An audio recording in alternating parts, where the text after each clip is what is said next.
y'all doing today, ladies and gentlemen? Good. That's great, y'all. Live and up, that's great.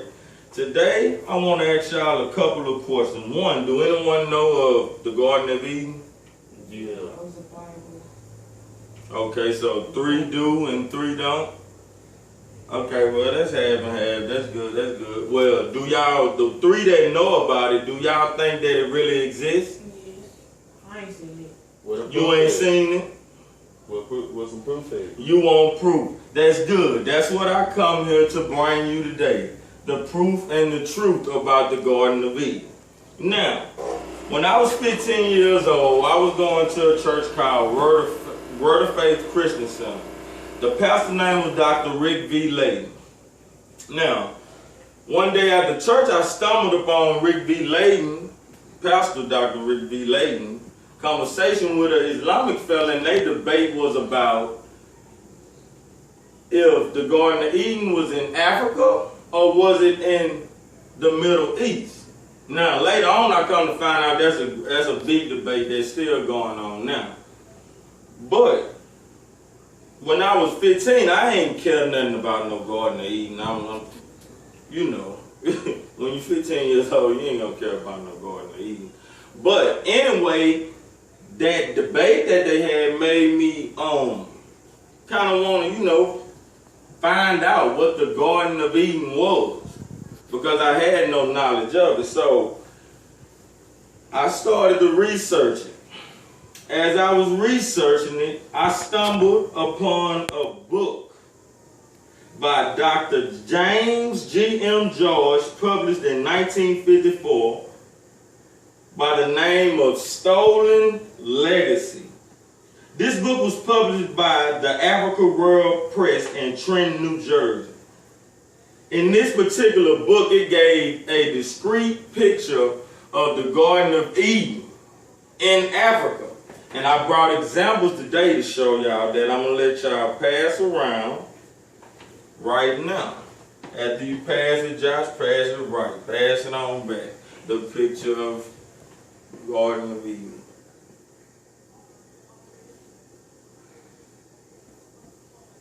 Do y'all see? That's where it's supposed to be in Eden. Now that's physical proof. You said you didn't have proof, but that's physical proof of Eden in Africa. Now,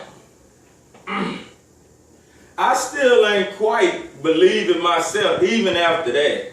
I didn't believe. Okay, I was like, well, all right, that's one picture, blah, blah, blah, blah, blah.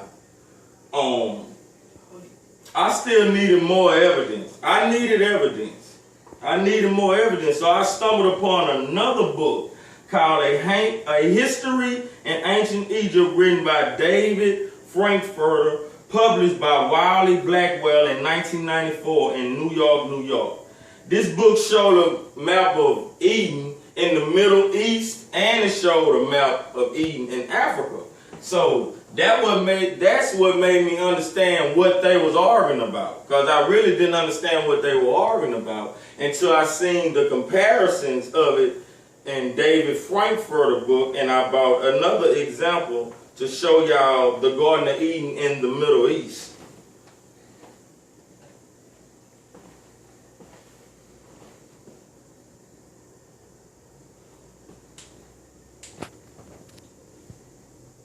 Now, on down today, this what made me understand this and much more research, but these 2 pictures, one that made me understand that it really is a Garden of Eden. Now, no matter where it is, the geographical situation is still, we know that it's a real Garden of Eden now.